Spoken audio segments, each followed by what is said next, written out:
We start with breaking news tonight, 4 in the afternoon in Anchorage, Alaska. You can see the plane of Vladimir Putin ready to depart for Moscow, where it is already 3 o'clock in the morning. The historic summit between President Donald Trump and Vladimir Putin lasted roughly 2 hours and 45 minutes.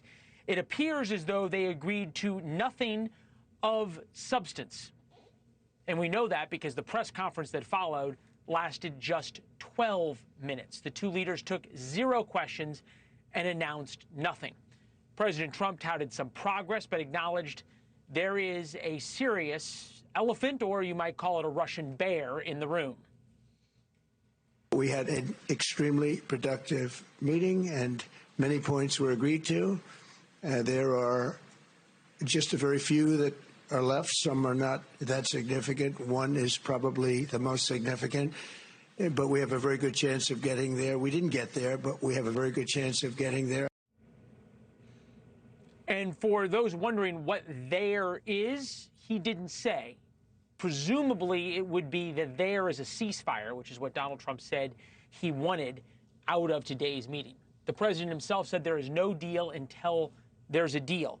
And now there will be enormous pressure, bipartisan pressure here in the United States for President Trump to make good on his promises and his threats for crippling economic sanctions against Russia, specifically against Vladimir Putin. Trump boards Air Force One to return to Washington at any moment. This story, this day, is far from over. We're still waiting to see if President Trump addresses the American press corps alone. That very well could happen, because Trump says he's going to be working the phones all night to figure out what his counterparts in Ukraine and Europe think about this. And I'm going to tell you something that nobody else on cable news will. I don't know.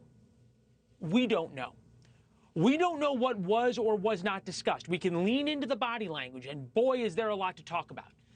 But there are so much uncertainty right now.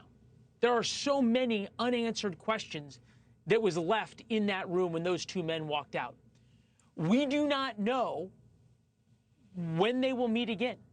We do know there is no ceasefire. No agreement appears on anything. The body language is just critical here. Putin fawned over Trump for 9 minutes. Putin spoke first in their press conference, and Putin even spoke in English and invited Trump to Moscow. Putin did everything he could to suck up to Donald Trump. Trump appeared stoic, resolute, angry, exhausted, not happy, and certainly not anywhere nearly as thrilled as Vladimir Putin, and certainly was not anywhere as complimentary or collegial with Putin as Putin was with Donald Trump. Both leaders talked, but said precisely nothing of substance. And the body language shift is important to note, because this is what it looked like about 6 hours ago when they showed up. Trump walked into the summit feeling confident. He held the cards, and he greeted Putin on the tarmac, and he had F-22s and B-2 bombers fly over Putin's head. He was speaking Vladimir Putin's language of force. Putin, you can watch, is surprised when it happened. Trump looks up, and then all of a sudden Putin watches behind him. Putin appeared rattled. Trump owned the moment.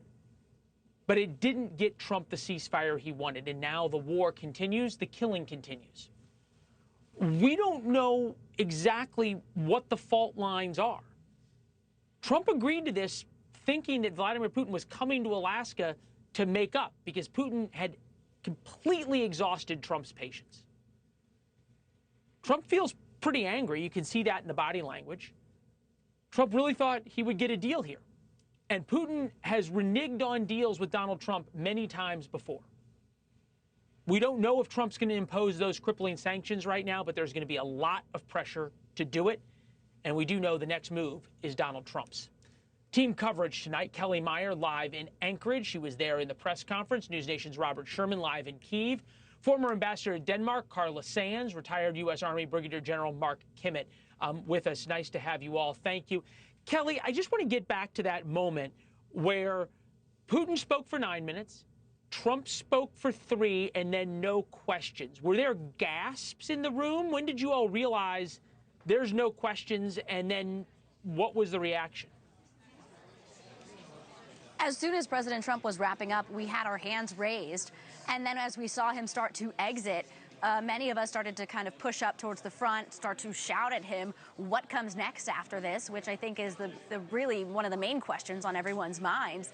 And he walked out. And to your point, what you were talking about there in the lead up, it was a very different President Donald Trump that we saw here today. He was restrained. He didn't talk to press during that photo op, which he normally does.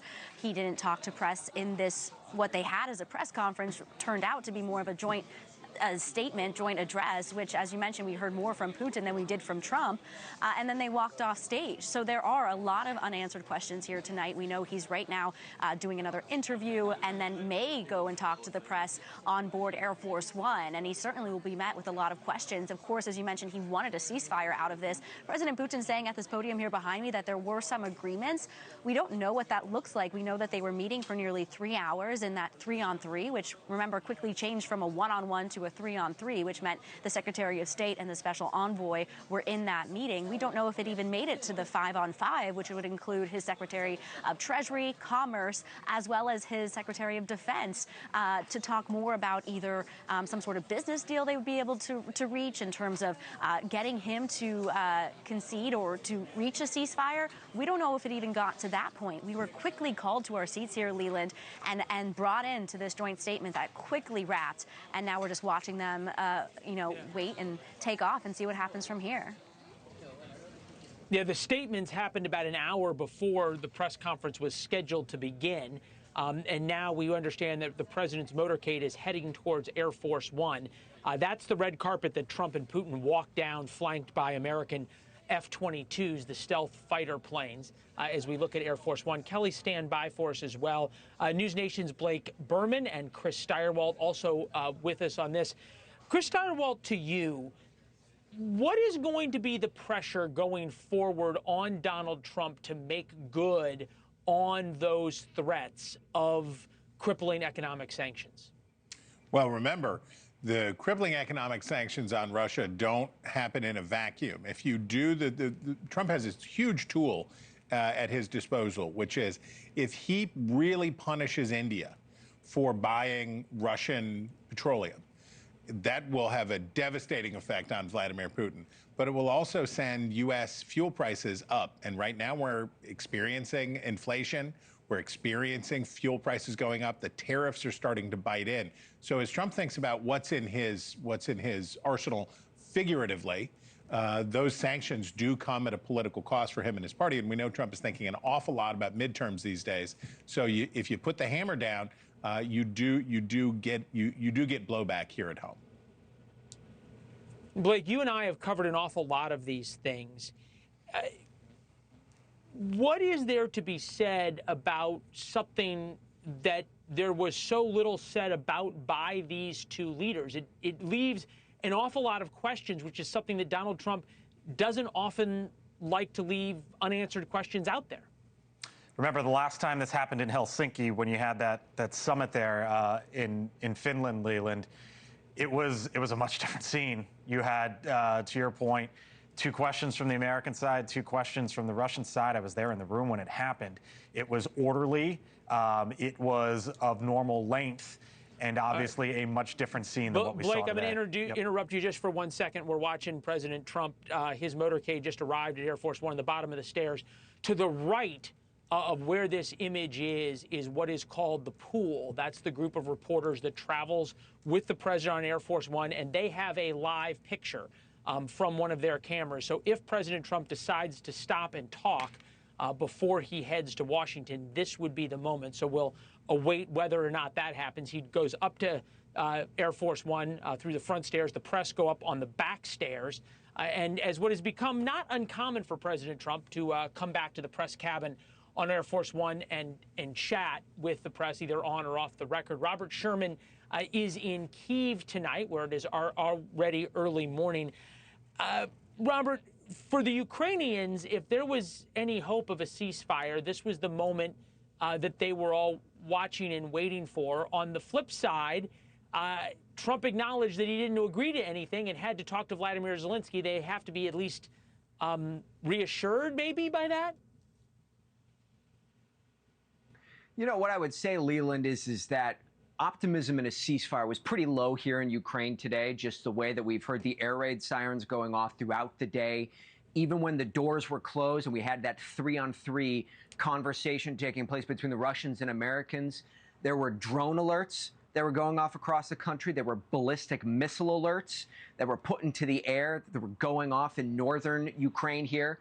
So people felt as though that it was a very low chance that Russia was very serious about wanting a ceasefire, having seen all that taking place. Now, what happened behind closed doors, people don't necessarily know. But the bottom line is there was very low optimism that they were going to get a ceasefire today, and there was low optimism that they were going to hear a deal from Russia that they believed that they could agree to. There was really only one realistic victory that the Ukrainians saw on the potential horizon, and that was an invitation to a trilateral summit between these three heads of state.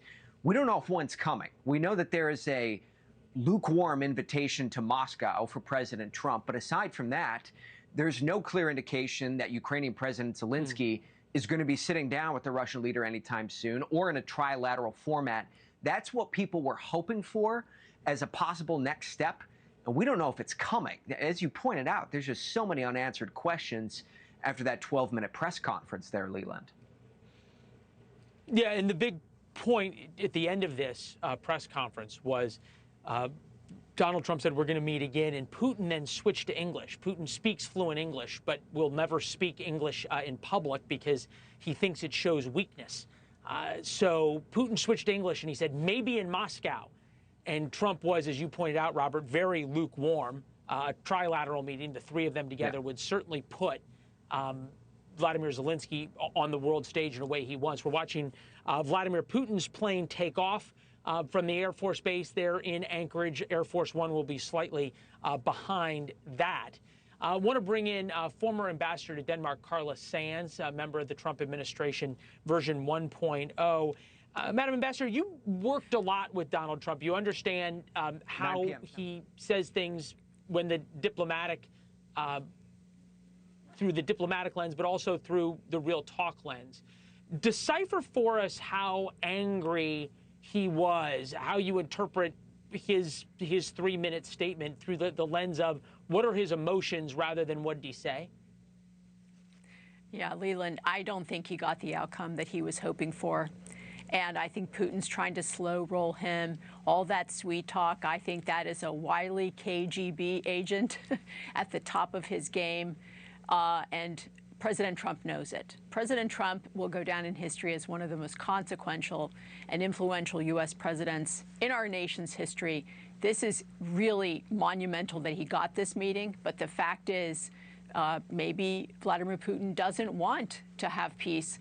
And so we're going to have to see, but I think 50-50, President Trump imposes those secondary sanctions, those very high tariffs on the use of energy from Russia, and that means India. And if you tariff India at 50 or 100%, I don't know how you don't tariff China at 50 or 100% as well, because they are also using it. I think this summit happened because the leaders of China and India picked up the phone and said to him, you get yourself to that meeting. We don't want those secondary tariffs on our country's energy. Well, and whether this is enough by Vladimir Putin to head off those sanctions, along retired U.S. Army General Mark Kimmett. General, good to see you as always. We said a while ago that it was clear President Trump realized that he had been played by Vladimir Putin. He thought he was going to get a deal with Putin in the weeks and maybe even a couple of months at most after the inauguration. What does he do right now if it's not the secondary sanctions to prove to Vladimir Putin that he is serious about imposing consequences? Well, first of all, Leland, I think we've all got to admit that this round goes to President Putin. He walks smugly as a matter of course, but he looked particularly smug at that press conference. He said he had a deal. President Trump seemed surprised that there was a deal. He said there was no deal at all. The lead up to this set of talks really demonstrates the difference between a democracy and an autocracy. I don't think President Putin cared in the least of the outcome of this meeting, as Carla says. I think it's more the case that President Trump had put so much on the line and had threatened so much at this meeting that President Putin knew that by doing nothing, he actually makes President Trump look a bit weaker. And as a result, I think the most important thing is that there is a second meeting and a third meeting, perhaps with Zelensky there. But I got to tell you, this did not look like Donald Trump took this round in the 8 or 9 rounds of diplomacy that we're going to see. We may find out different. President Trump may have decided to hold his comments and hold his assessment until he talks to the press pool on Air Force One. Right. But it certainly looked by the body language, by what was said, and the fact that he did not do as he normally does, take a number of questions from the press. I don't think he walked away feeling good about this, and I think President Putin doesn't care at all. He has not changed his war aims. Almost is probably walking away smirking. Well, he was smirking on stage, and at the same time, he was flattering Donald Trump, right? Saying, among other things, that if the war, if Donald Trump had been president, then the war wouldn't have happened, parroting something that Donald Trump said a long time.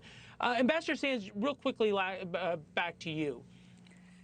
Yeah. There's a flip side to this, which is that something can flip in Donald Trump's head, and we've seen it happen, where he goes from being willing to talk, as we watch Air Force One roll out, and then all of a sudden something flips, and he decides now is a time of action. Did you see anything in his body language that said, now I'm angry that Putin is so smug? You know, I think he would have given the press an opportunity to ask questions if Putin had gotten to an initial ceasefire. I think he would have rewarded him with a few questions. There was no way he was going to let Vladimir Putin grandstand when he did not give him a ceasefire, and that's on Vladimir Putin. But all those business people from Russia that showed up in Alaska, they want to make Russia great again, and that's not going to happen if they're just in this wartime economy grinding it out and putting their men through the meat grinder of this war in Ukraine. They're losing a lot more men than the Ukrainians are. And so I think that Putin will have pressure from India, pressure from China, pressure from his own businessmen that are probably chomping at the bit to get those trillions of dollars invested and grow the Russian economy in a wholesome way, not in a wartime economy way. So let's see what happens. I think pressure from within and pressure from without is going to break Vladimir Putin.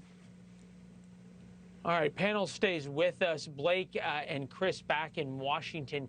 As we watch Air Force One pull out, what, Chris Steyerwalt, do you see as Trump's next steps from a domestic standpoint? What does he have to say to the American people now about this? So there's a moment, I don't know the date of the Zelensky meeting in the Oval Office when everything went sideways and J.D. Vance bit his face off, and it was very ugly. And there was this moment that you could have said back in the spring, let's say, where we had people on the American right extolling the virtues of Russian grocery stores. Maybe Vladimir Putin was our friend. Maybe this is different. And if you're Vladimir Putin, and Blake and I were talking about this earlier this evening, which is, if you're Putin, you're like, I did it, right? The American right loves me. The left is defeated. The American left is defeated. And Donald Trump's my homie. He's my boy. And we're going to be great. I'm going to get away with everything.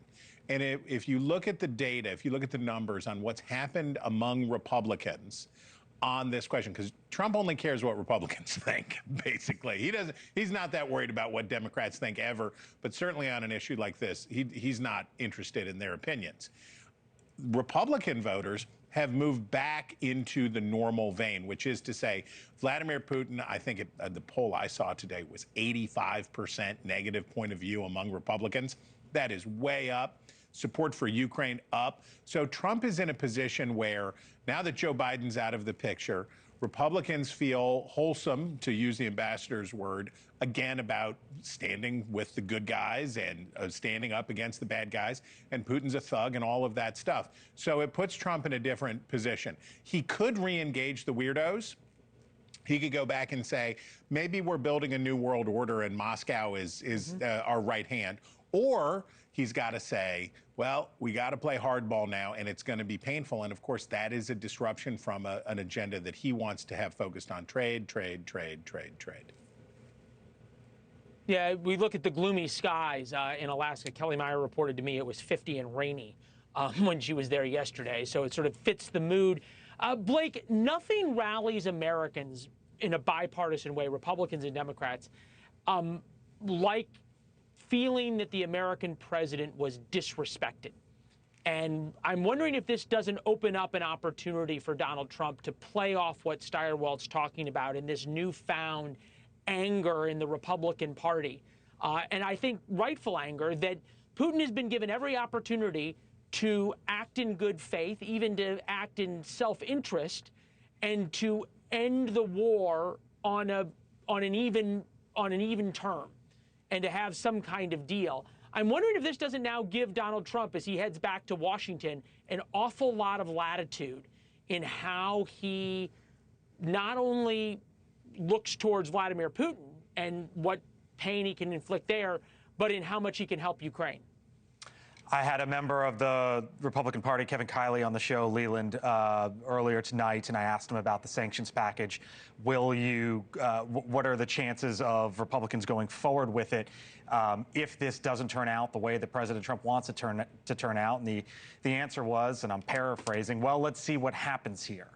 And to your point, now there's going to be a discussion potentially of, well, what happens next?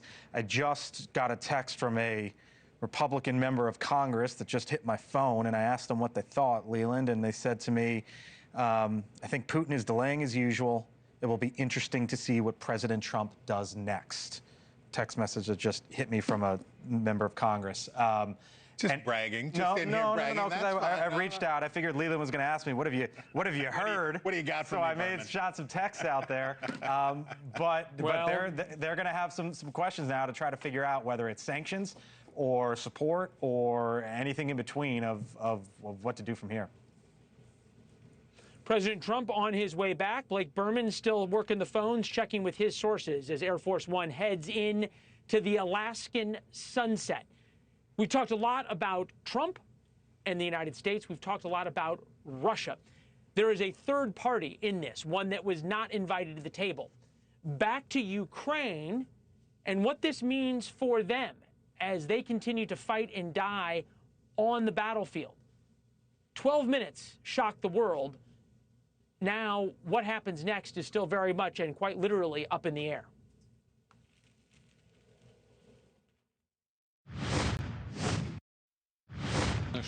The situation in Ukraine has to do with fundamental threats to our security. Moreover, we've always considered the Ukrainian nation, and I've said it multiple times, a brotherly nation, however strange it may sound in these conditions. We have the same roots, and everything that's happening is a tragedy for us. President Putin of Russia emphasizing in front of the world how it's his core belief that Ukraine is an essential part of Russia. It wasn't subtle. Few things from Vladimir Putin ever are. He wants to restore the glory of the Soviet Union and start by taking over Ukraine. With us now, one of Ukraine's staunchest supporters and allies in Congress, Democratic Illinois Congressman Mike Quigley. Good to see you, sir. As always, I know you were watching the events of today, as we all were. The suspense to me looking forward is quite real, but for somebody like you who supports Ukraine, for somebody like me who believes that Vladimir Putin must be stopped and checked, I'm not so sure that Putin being that smug in the long run isn't a good thing for Ukraine, because it gives Donald Trump a lot more runway and wiggle room, especially with the American right, to put Putin in his place and to support Ukraine. Look, I'll take any glimmer of hope after today. I mean, while the press conference was going on, the air raid sirens were going off in Kyiv. Putin continues to escalate and ask for maximalist demands. So I don't think that changes. I think Putin sees it differently. He understands strength, and I don't think he sees it in Trump. I think he sees a president who's made, 6 deadlines and he's let them go. He's never picked a side that he wants to win in the war. He's insulted and said that Ukraine started the war. So why would Putin think that Trump's ever going to stand up to him? He certainly hasn't yet. Well, we told our viewers that there was going to be a lot of pressure now on President Trump for action in the term of these sanctions, and I think they're seeing it right now with what you are saying. Interestingly enough, sometimes if you follow the Russian media, you get a perspective, a dystopian perspective, but at least of what they're thinking. Zelensky's exclusion from Alaskan's summit, proof of his illegitimacy. The flip side, though, is that Donald Trump didn't do what everyone said he was going to do. He didn't make a deal and then try to force it on Ukraine. In fact, he said, I have to talk to the Ukrainians. Again, I'm feeling like that should give Ukraine supporters a lot of hope. Look, again, if you're looking for a glimmer, I guess that's there too. But if the good news is that the President of the United States didn't sell you out, we've got a problem here. The Ukrainians lose a war of attrition, and Putin knows it. He's got a 6-to-1 manpower advantage. He's pumping 40% of his economy into this war. He doesn't care if he treats his people like cannon fodder.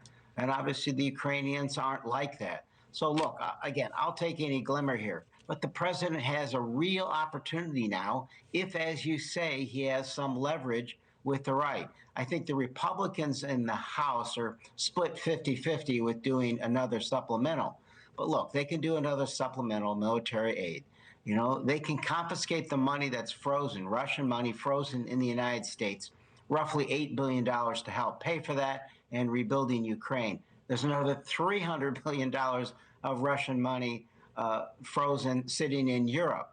So, I mean, these are real tangible things he can do in addition to the sanctions that will cause real pain with Putin at a time he needs it most. Well, considering how Vladimir Putin acted, some real pain may be both in order and coming, we can hope. And overdue. Congressman, it's good to see you, sir. Thanks for being with. Yeah, well, that too. It's good to see you, sir. Thank you very much. You too. Speaking of America's right, a huge faction of the MAGA movement has made no secret they want American funding this war in Ukraine to stop. So what do they do now that the American president has been insulted on our own soil? We'll be right back. There's no deal until there's a deal. I will call up NATO in a little while. I will call up the various people that I think are appropriate, and I'll, of course, call up President Zelensky and tell him about today's meeting. It's ultimately up to them.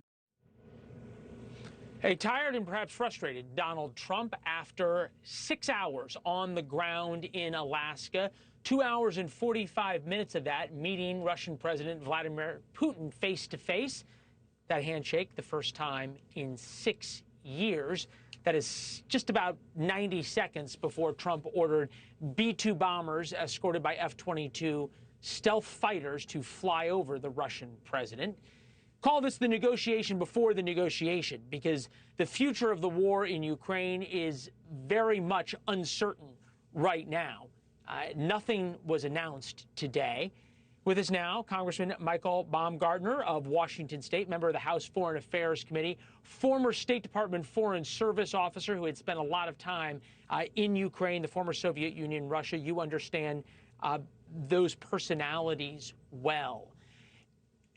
Am I wrong to say, number one, that Vladimir Putin appeared awfully smug, and number two, as just a red-blooded American, the Russian president being that smug and obsequious makes you angry? Well, I think we have to understand that Vladimir Putin has his own constituency. It was playing to the home crowd.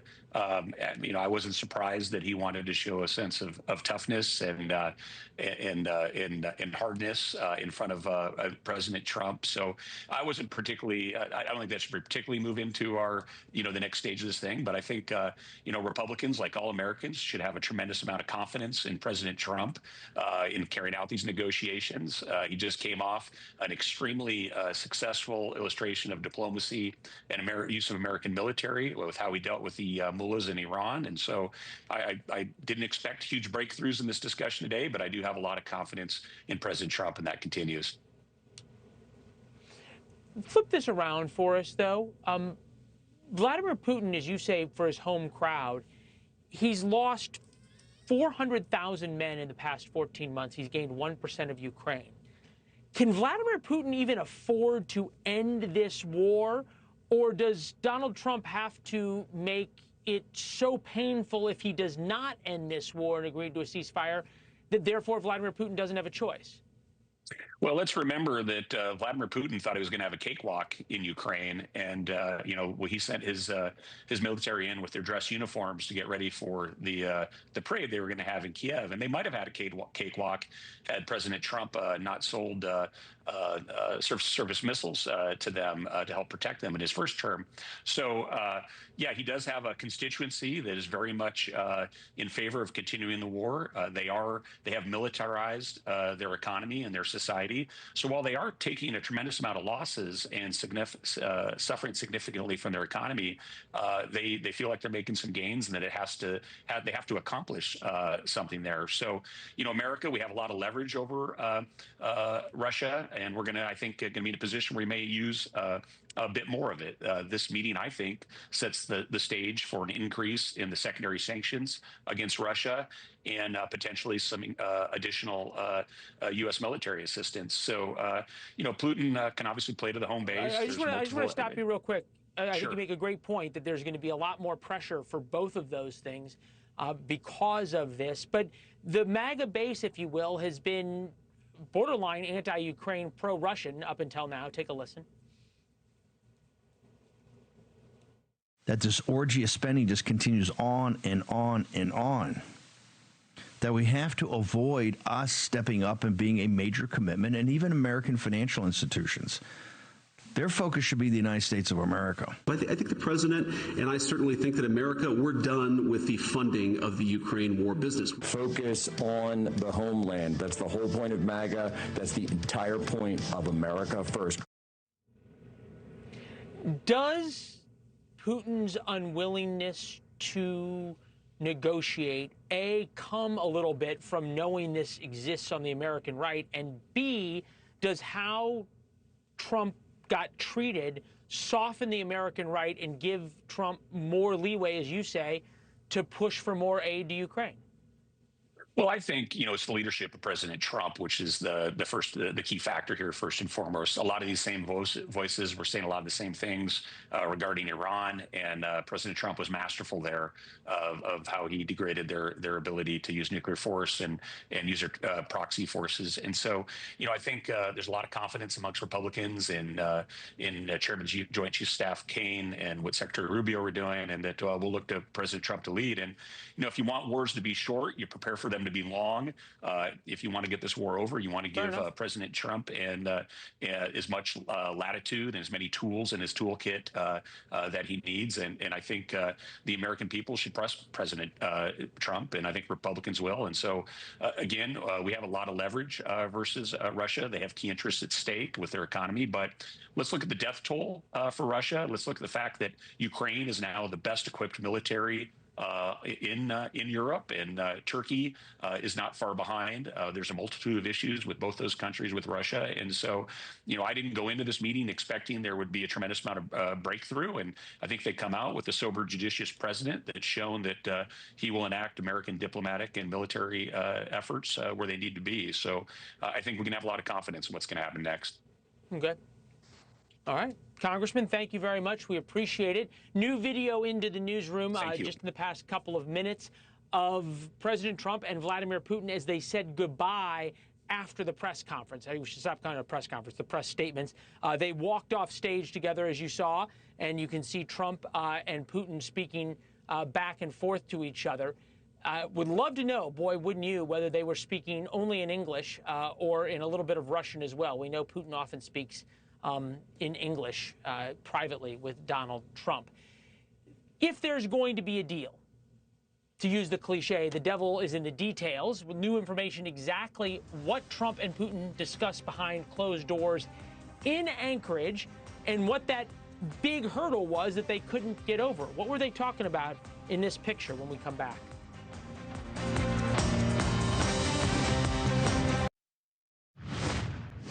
Live pictures of the White House right now. President Trump will arrive back in Washington in the middle of the night, 6 or 7 hour flight from Anchorage, Alaska on Air Force One. Back now with the panel, NewsNation correspondent Kelly Meyer in Anchorage, Carlos Sands, former ambassador to Denmark, Blake Berman, host of NewsNation's The Hill, Chris Steyerwalt, host of NewsNation's The Hill Sunday, coming up this Sunday, retired Army Brigadier General Mark Kimmett.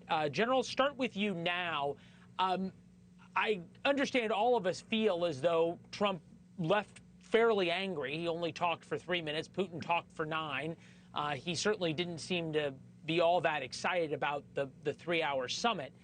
That said, in the past few minutes, I've talked to some people very close to Donald Trump who, I don't want to say they're giddy, but they certainly are far more optimistic than anybody on TV is. They won't tell me why. Is there something that we may not know, and that would explain why Vladimir Putin was so, for the lack of a better term, obsequious, to borrow Mr. Steyerwalt's term, patootie kissing, of Donald Trump? Yeah, I don't think we're going to know until he talks either to the press or the American people. It certainly didn't look to me like he got something in his back pocket that he's ready to announce to everybody. And it certainly doesn't look like Vladimir Putin gave him anything. I think we'll just have to wait and see. It's, as Donald Rumsfeld used to talk about, the unknown unknowns, and we will find out. But what they're giddy about, perhaps they're more prescient than the rest of us.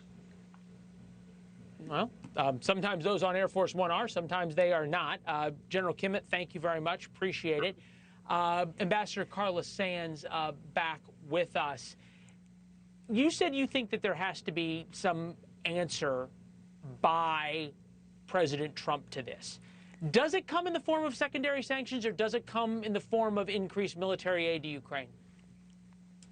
Well, I don't know what President Trump will decide to do, but I do know that there will be a deal to be had because they both showed up, right? These are the two guys that are really going to decide. So the two right men were in the room. It's just a matter of time and who's going to give up how much. But this is an example of what President Trump talked about in his speech in Saudi Arabia, his idea of a new world order, which is global security through trade and prosperity. All those Russian businessmen coming out with Vladimir Putin is an example. They are looking for prosperity. They actually do want to make Russia great. So this is the first step in getting this done. All right.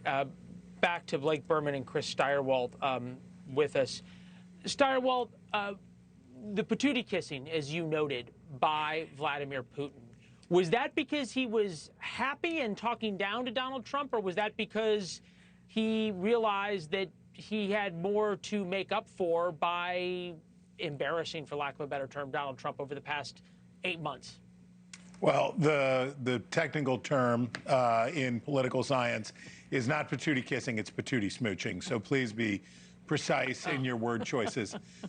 Well, why should Putin be any different than the Republican members of Congress, than the mayor of Washington, D.C., than Tim Cook, than everybody, right? So what's the lingua franca of politics today, which is whatever statement you're going to make, you begin by first saying, Donald Trump is not only a powerful president, but a smart president. He is not. His grace is only exceeded by his brilliance.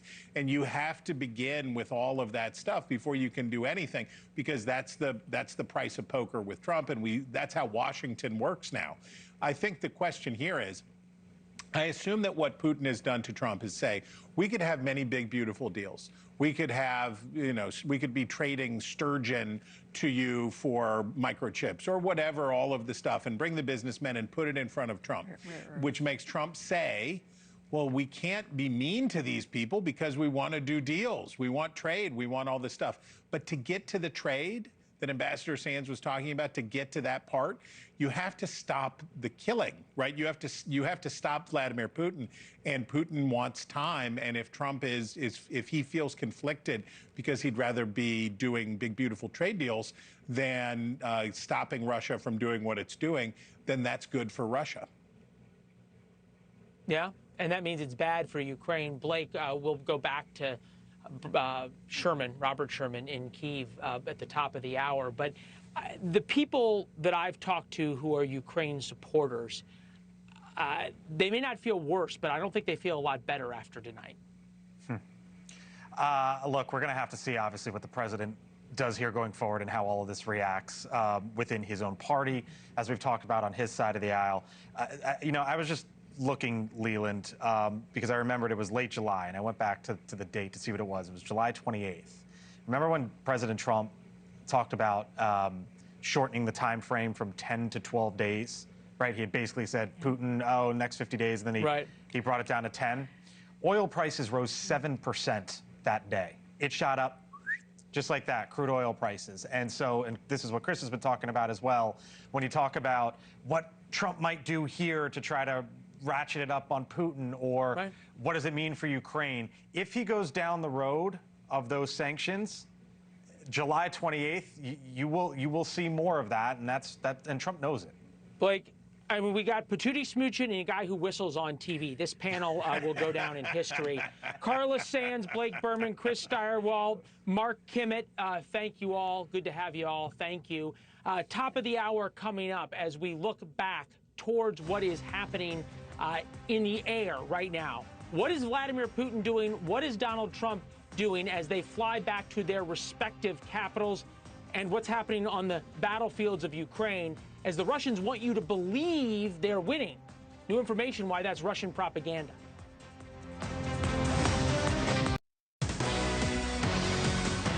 Breaking news coverage continues. 9 p.m. in Washington. President Trump is on his way back to the White House following a nearly 3-hour-long meeting with Russian President Vladimir Putin. And to be completely frank with you, something that they will not say on cable news ever, we don't know exactly what happened.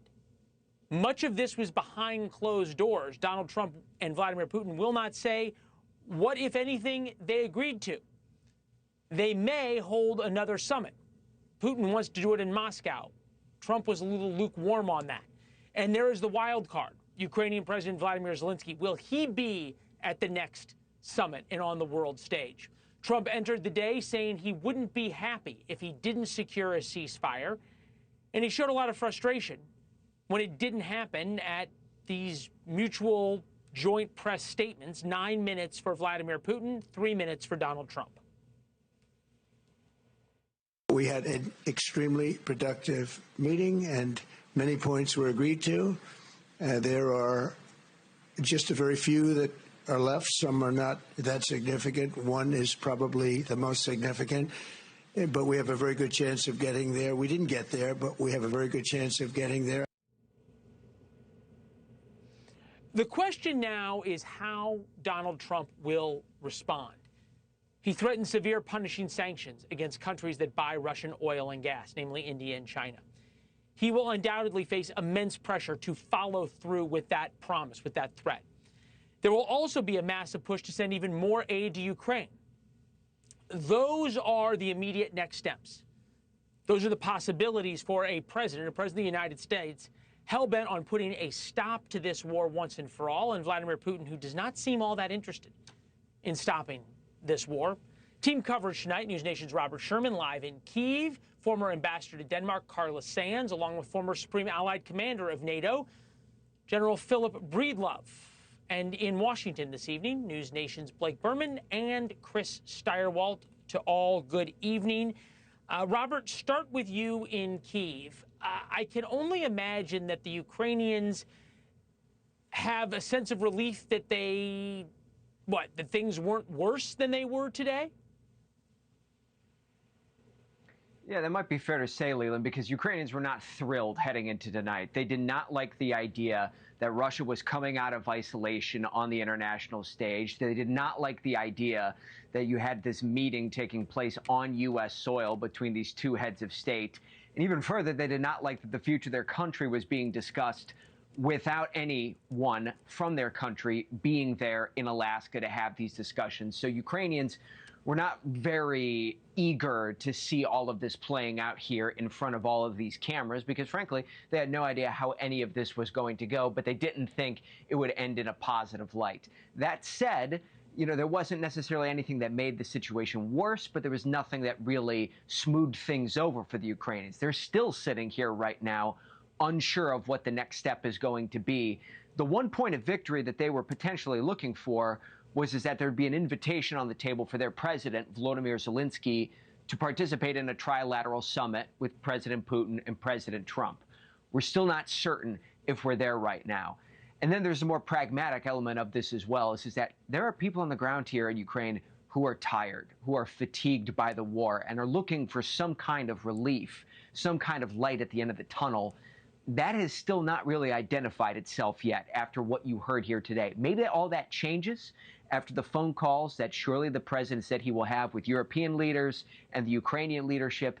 But at this hour, there's still more questions than answers for the Ukrainian public here. Leland?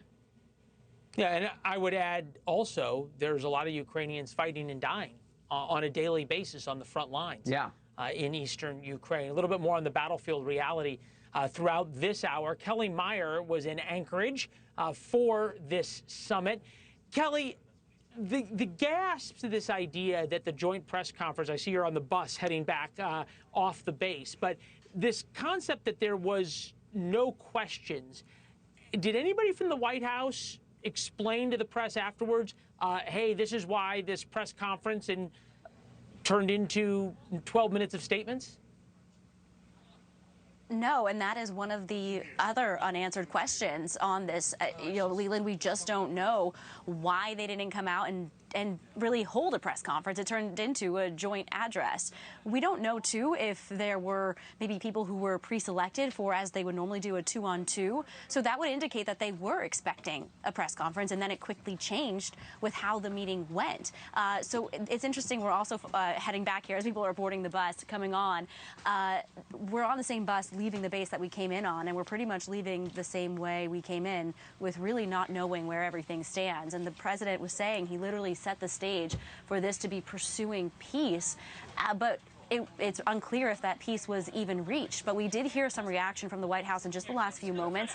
Stephen Chung, the communications director, saying that President Trump is the only leader in this world who is actively pursuing peace around the globe. He's ended 7 wars already, and many more will follow. So the White House really standing behind the president as he's getting pushback, basically, that President Putin came in here and steamrolled him. So again, we don't know too much from the White House tonight beyond that comment. Of why there were no questions taken, what exactly happened in that meeting behind the scenes, and what the president's going to do next. Leland? Yeah, well, the White House normally stands behind the president, but in an odd way, that may be a slight at both Zelensky and Putin by saying neither of them are pursuing peace if President Trump is the only one. Kelly Meyer, thank you. General Philip Breedlove with us. General, it's good to see you. I think you've been incredibly thoughtful and fair in your analysis here. Number one, that Trump held all the cards going in. Number two, you and I talked after the B-2 flyover. Putin walks off his plane and the U.S. flies a stealth bomber and F-22 jets over with a not-so-subtle message to Vladimir Putin. And then all of a sudden, Putin spends 9 minutes sucking up to Trump and agrees to nothing. Does that mean Putin got some chips back at the card table, so to speak? Well, thanks for having me on again, Leland, and I'll just share some opinions. I mean, the bottom line is that Mr. Putin did not agree to a ceasefire. And it's very clear that President Trump wanted that as a result. He said it before. And so Mr. Putin, no matter who holds the cards, decided that he wasn't going to be a partner in peace. You've heard me say and others say that Putin never has been a partner in peace. He is not now a partner in peace, and he will not be in the future a partner in peace. And so today sort of adds a little credence to that mantra. Yeah, sobering and clear-minded as always, General. I think this is an important point to bring up because Vladimir Putin has a lot of confidence and a lot of swagger. He clearly, the way he has treated Trump, he flies here, he asks for this summit, and then denies Trump what he may have been promised. He certainly had promised Trump over the past 8 or 10 months that there would be a deal if Trump was president, and keeps saying niet to that. And then there is this idea that on the ground, Vladimir Putin feels like he has battlefield momentum. Momentum in war is like momentum in investing, in business, in politics, whatever else. It's almost more important than where you actually are, is whether you have the momentum. Is Putin, is it falsely confident, or is he deluding himself, or does he not have a choice to tell a Russian public that's war-weary, stick with me? Well, I have a little different take on this, I think, as you know. I think Mr. Putin is desperate for the world to see him as winning this war. But if you look at the large picture around Mr. Putin in Russia, it does not support that conclusion. As you and I have talked about in the last 14 months or so, 400,000 or more soldiers lost, and they haven't gained even 1% more of Ukraine. And this is, no matter how much you believe that Russia can suffer, that is unsustainable. In the larger picture, of course, Russia still hasn't taken back the sovereign territory it lost in the Kursk Oblast. Even after calling in 20,000 North Koreans who got chewed up pretty good, they still do not have their land back. And what we see now in the industrial capacity of Russia is that they have such a severe manpower shortage that they now have North Korean men manning Russian factories in the military-industrial complex of Russia. These are not signs of a nation that is winning a war. But Mr. Putin is desperate to keep that facade up. Yeah, it's his only choice. General, stand by with us throughout the hour. Lauren Wright, Princeton University political scientist. Lauren, I want to play for you Putin talking to Donald Trump, I think, in a language that Donald Trump enjoys, for lack of a better term. I tried to convince my previous American colleague that the situation should not be brought to the point of no return when it would come to hostilities. And I said it quite directly back then, that it's a big mistake. Today, when President Trump saying that if he was the president back then, there will be no war. And I'm quite sure that it would indeed be so. I can confirm that. Trump loves when people are flattering and overly complimentary and everything else. We all have seen and know that. I have a slightly different view on this. When the American people see the President of the United States treated as sort of disrespectfully and played in the way Vladimir Putin appears to think that he can play Donald Trump, it has the opposite effect, that it makes the American people angry and rallies them around whatever the cause is. The more arrogant Putin is, does that help Trump and give him more leeway, both with the left and with the right, of supporting Ukraine? Yes, I happen to agree with your take in this instance, Leland. And I think the part B to what you're saying, it's not the first time, no, but one of the times, is that this is not the same Donald Trump that ran in 2016. It's not even the Donald Trump that ran in 2024. He has been flip-flopped by Putin worked around, somersaulted gymnastics, whatever you want to call it in international relations terms, but the deals have been broken and promises have been broken. And I don't think he still thinks that this is someone who can kiss his butt and get something out of him. I do think that Trump's learned that lesson. And so I think we're past that, and it's very transparent what's happening. I would also just add, from an American public perspective, there's a sense in which, even though Ukraine was not present, as I think Robert Sherman very deftly said a couple minutes ago, this does bring the issue to the top of the pile on Trump's desk, and that's really important for the Ukrainian people. It's really important for the soldiers dying. It's really important for those thousands of children abducted, essentially, by Russia, and God knows what is happening to them. And so I'm at least happy, even though you're right, we don't know what happened, that this is now a focal point, appropriately so, once again. All right, so President Trump now talking before he got on Air Force One, saying that there's a possibility now of a Putin and Zelensky meeting, which would be quite interesting, and that there's going to be a conversation now between Trump and Zelensky. Ambassador Carla Sands, thank you. Lauren Wright, General Phil Breedlove, stand by with us.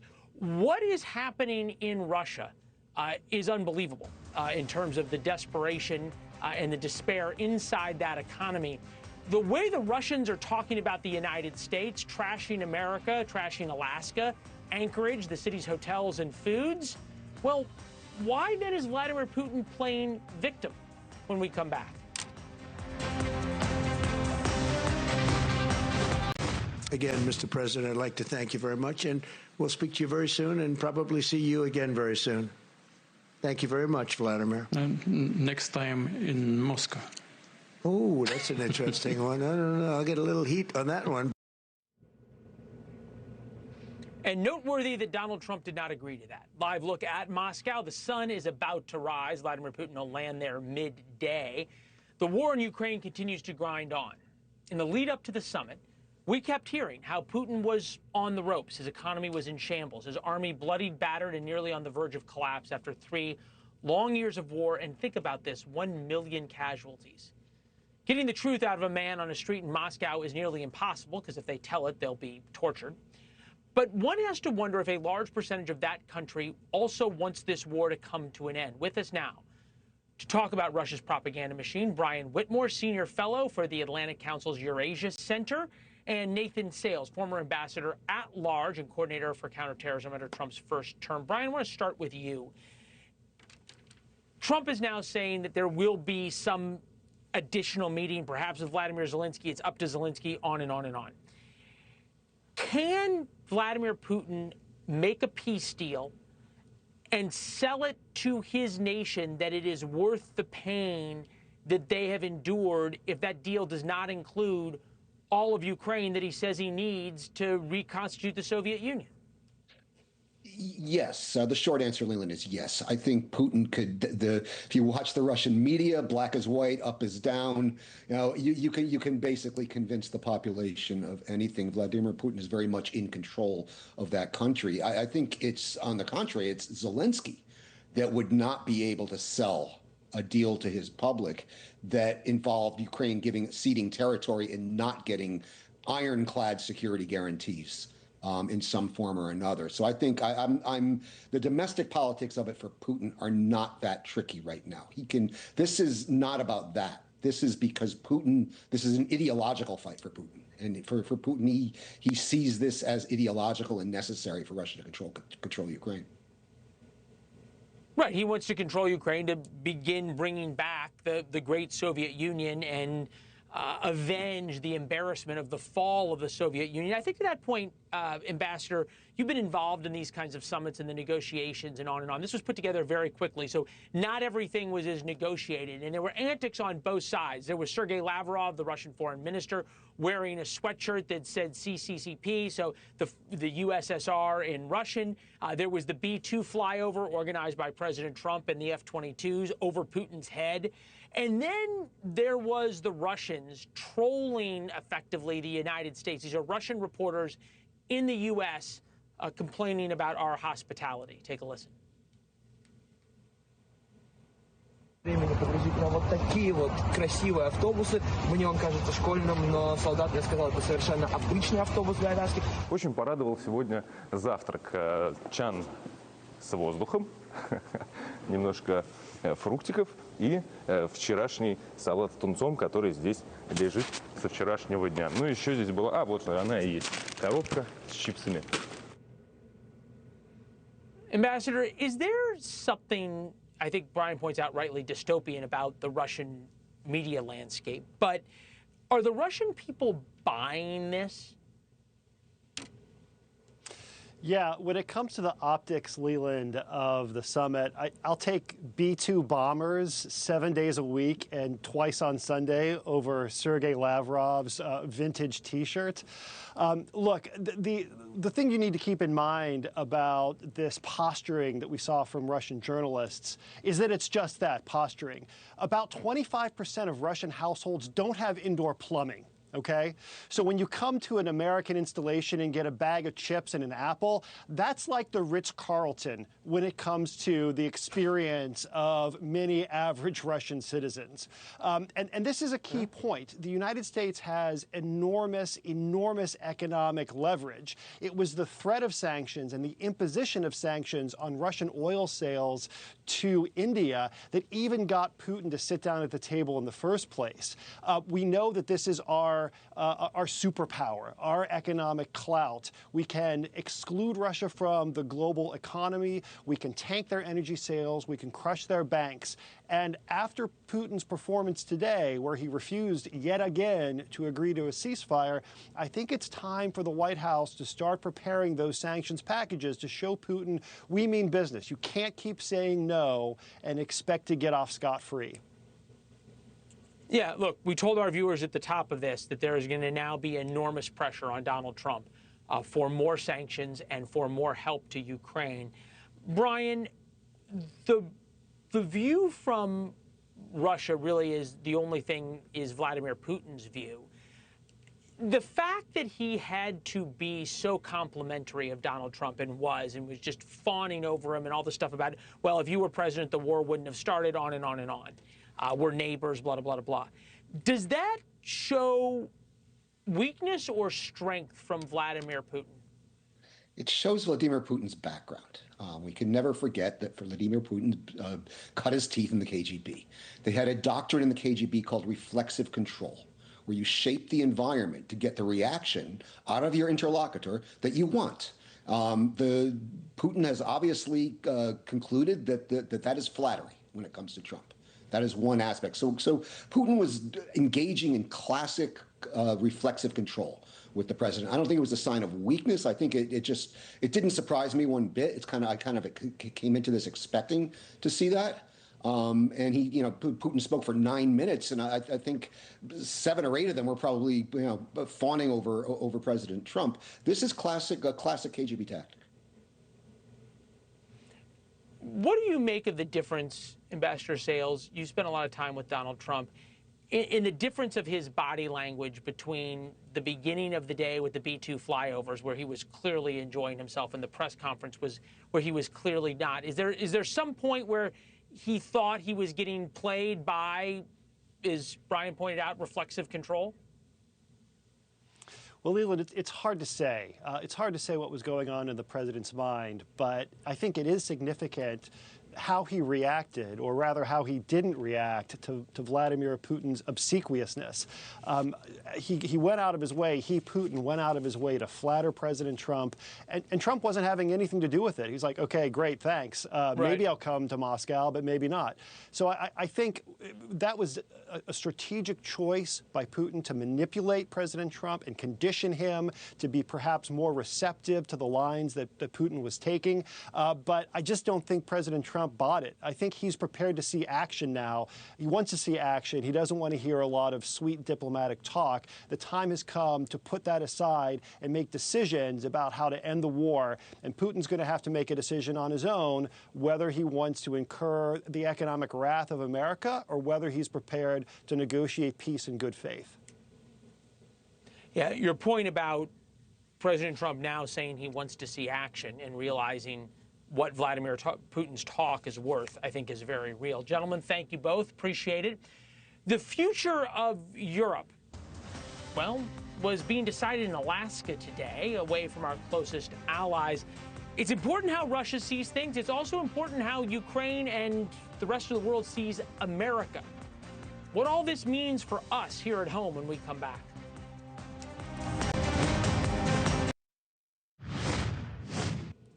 President Trump says he still has a lot of calls to make after the summit in Anchorage. One to President Zelensky of Ukraine. Still unclear what, if anything, President Trump will actually bring to the Ukrainian president in terms of some kind of deal or a potential deal. But President Putin claimed there was some kind of deal that had been made, and then Trump said otherwise. Take a listen. I expect that today's agreements will be the starting point, not only for the solution of the Ukrainian issue, but also will help us bring back business-like and pragmatic relations between Russia and the U.S. There were many, many points that we agreed on, most of them, I would say, a couple of big ones that we haven't quite gotten there, but we've made some headway. So there's no deal until there's a deal.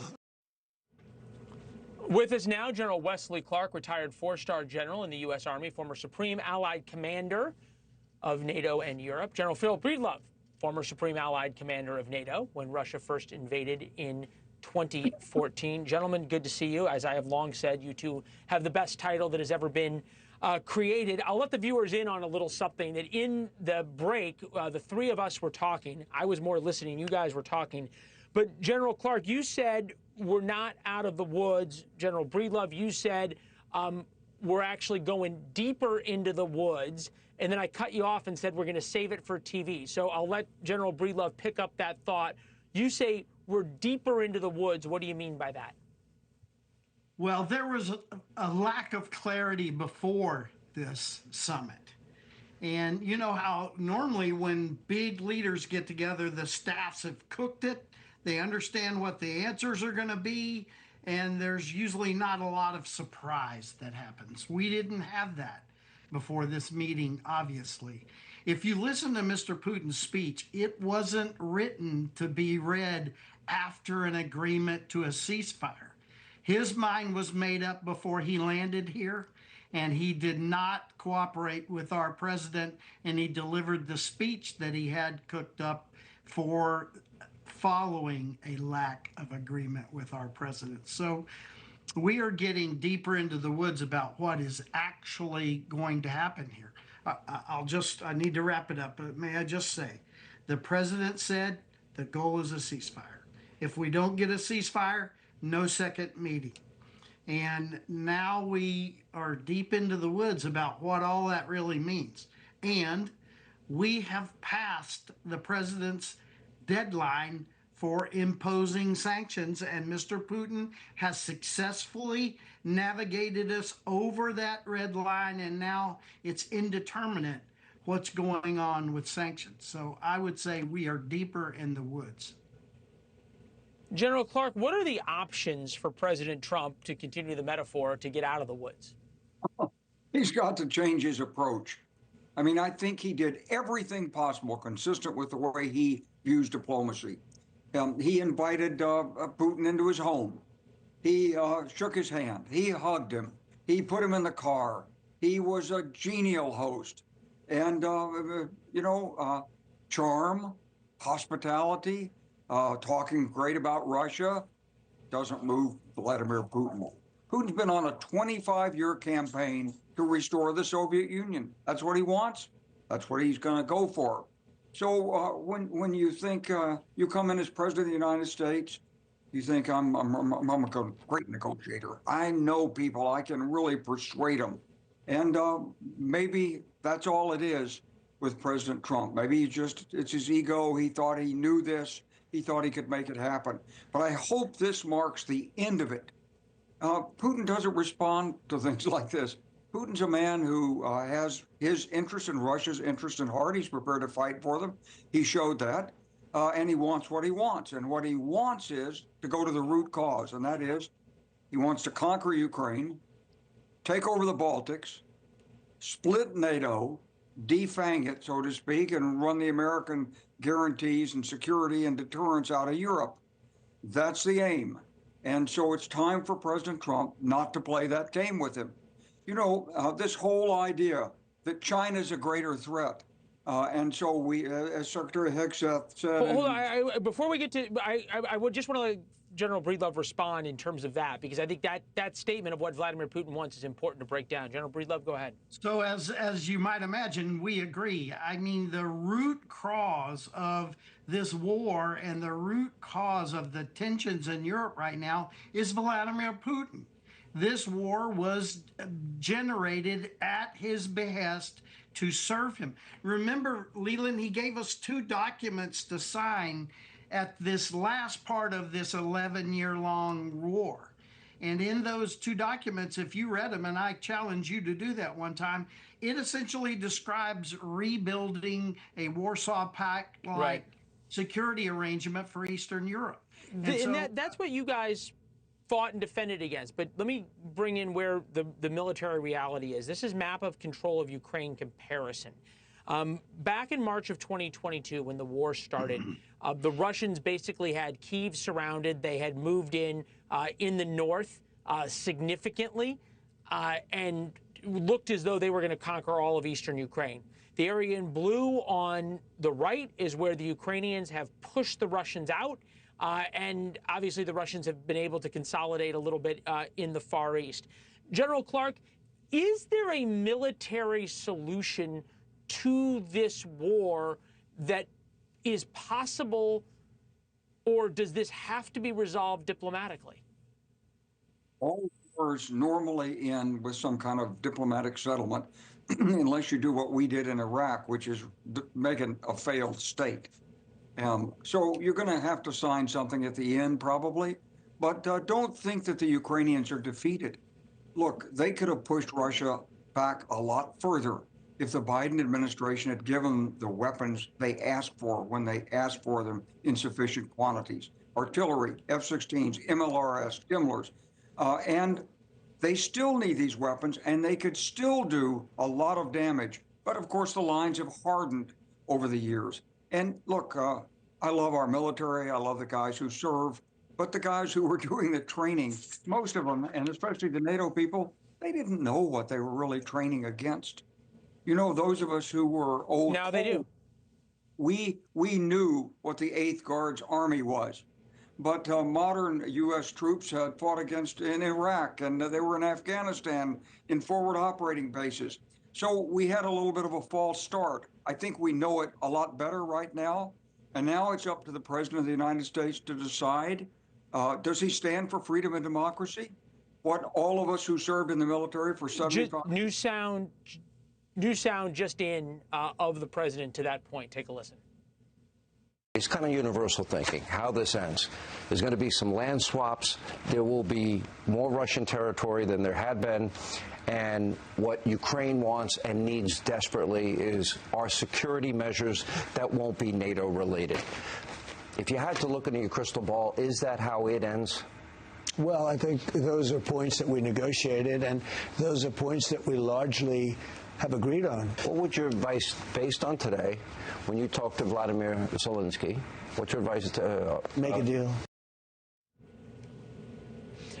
Security measures that won't be NATO related, that they've largely agreed on. General Breedlove, can there be a deal where Vladimir Putin is forced not to go back on it, as he has on every other deal regarding Ukraine so far? Not with the current policy approach to this war. There is no solution like that. We have to change our policy. We don't have to put boots on the ground. That's the big deal that everybody always brings up. But the United States is going to have to be a part of any durable solution to this problem in Europe. This is my opinion. And we begin to see now that even the UK and a few other nations are talking about they will put boots on the ground if, you know, there is an appropriate mechanism. And I think that appropriate mechanism has to include us. And until we're ready to do that, I'm thinking we're spinning our wheels in the mud. Well, gentlemen, I could talk to you both all hour and all night about this. There's no two men with more of a deep understanding of Vladimir Putin, Russia, NATO than the two of you. We're glad to have both of you smarter for it. Thank you both. Have a good weekend. You. All right, good to see you both. For 3 long decades, 3 long years, Democrats have been beating war drums and shouting, Slava Ukraine, save Ukraine. If Trump actually does deliver peace for Kyiv, will they give him some well-deserved praise and maybe the Nobel Peace Prize?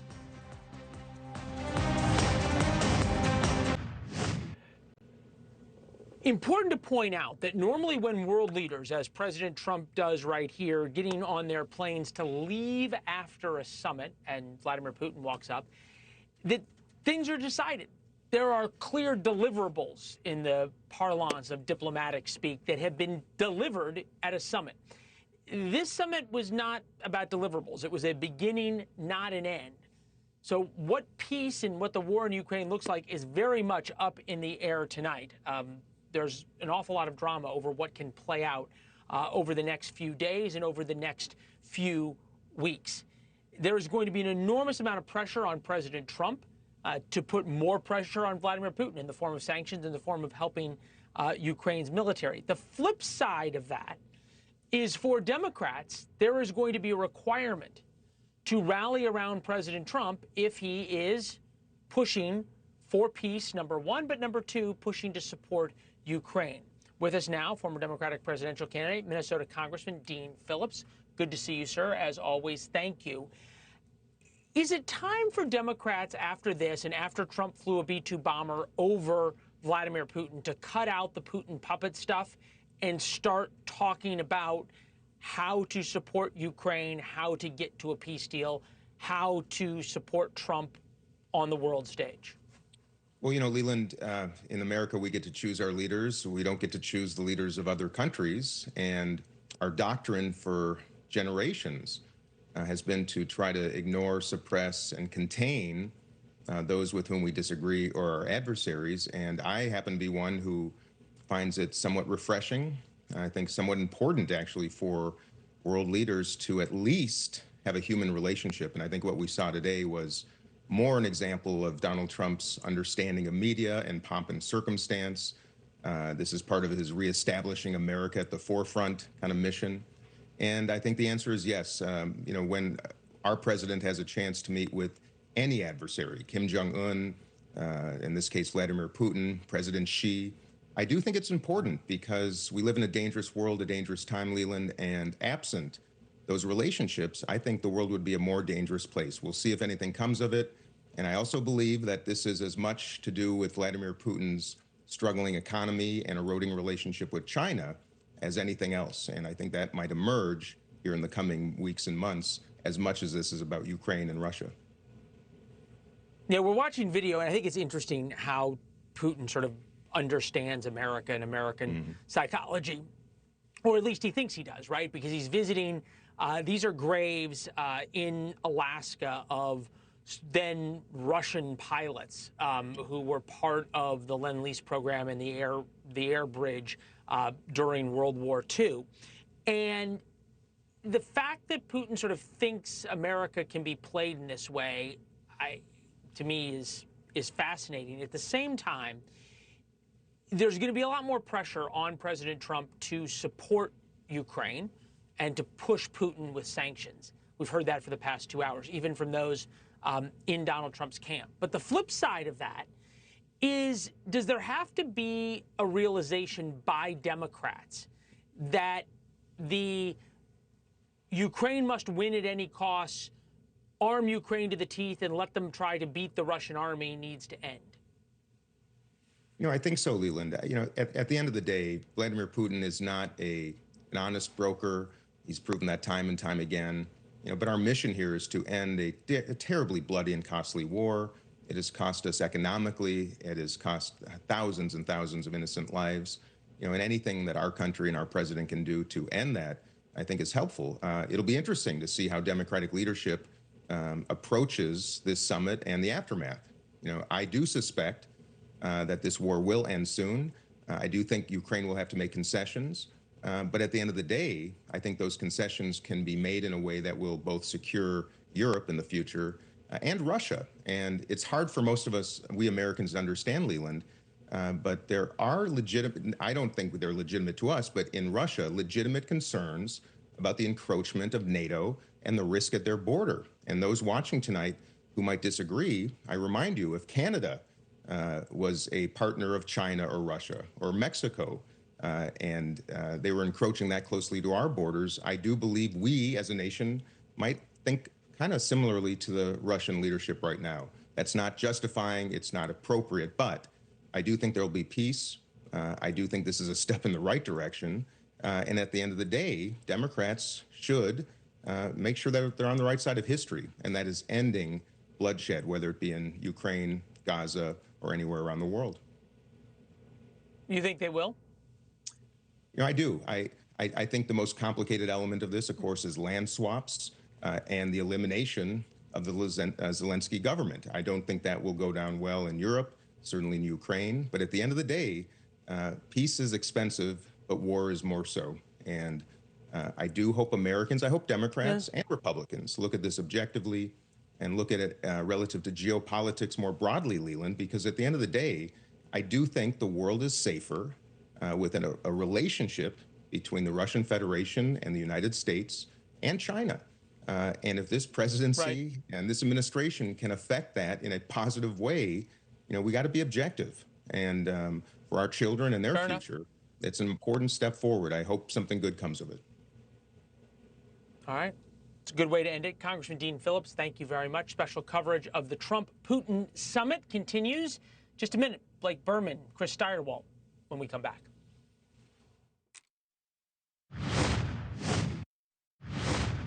We had some good meetings over the years, right? Good, productive meetings over the years, and we hope to have that in the future. But let's do the most productive one right now. We're going to stop really 5, 6, 7,000, thousands of people a week from being killed, and President Putin wants to see that as much as I do.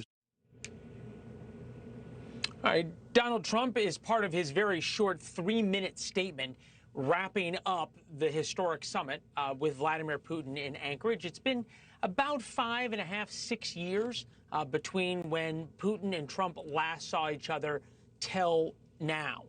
And Trump said earlier today that he wanted a ceasefire, or he was going to be quite upset. And he did not get a ceasefire out of Vladimir Putin.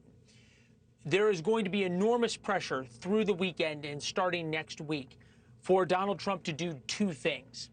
Number one, it is going to be about putting more punishing sanctions on Russia, the kind of sanctions that Joe Biden never thought about or were willing to do.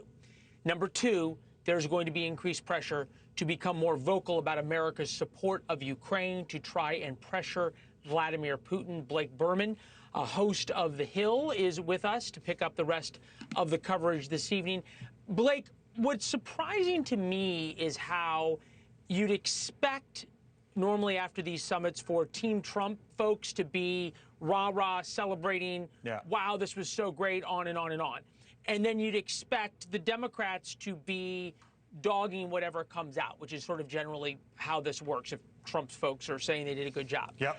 And in this case, I think the fact that really nothing came out of this has left both sides a little bit unwilling to get over their skis, because we all don't know what's going to happen. And it's still very possible that Trump calls Zelensky, presents a plan, and is able to bring this together. And if he does, neither side wants to be too on the record about it. My radar went up at the beginning of this month, Leland, because it was August. And you know what it's like in this town. August, it's not busy. And I thought to myself, it's August. There's nothing really out there. What's Trump going to do? You knew something was coming, right? You knew it. I knew it. And then what did we get? About 2 weeks later, this, which was this meeting between Donald Trump and Vladimir Putin. And you got to wonder, Leland, now that it's happened, now that the images are out there, the video's out there, Trump, by the way, is talking within the last hour here, and we're going to get into some of that. I don't know, Leland, do you think Trump got what he wanted out of this? He's controlling the news cycle, and he is seeing the way American presidents are at their best, which is on the world stage, and even more so at their best, fighting for peace. I thought it was interesting, the statement from the White House, that President Trump is the only world leader right now fighting for peace. And that sort of reflexively says neither Vladimir Putin nor Vladimir Zelensky are also fighting for peace. And this is the role President Trump enjoys. Domestically, I think there is a lot of Ukraine fatigue among the American populace. It's just not capturing people's hearts and minds in the same way. And we've seen President Trump say there may not be a deal to be made here.